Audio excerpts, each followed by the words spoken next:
ইয়া আইয়ুহান নাসু উবুদু রাব্বাকুমুল্লাযী খালাকাকুম ওয়াল্লাযীনা মিন ক্বাবলিকুম লাআল্লাকুম তাত্তাকুন। হে মানব জাতি,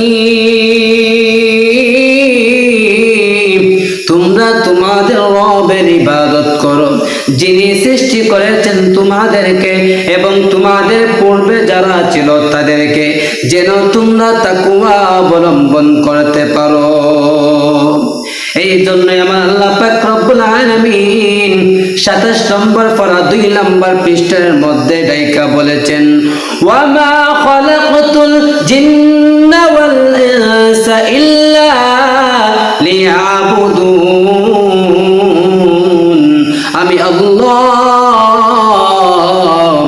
মানুষ এবং জিন জাতিকে বানাইছি শুধু আমি রবের ইবাদত করার জন্য। হেলাই গেলাই সময় নষ্ট কর না,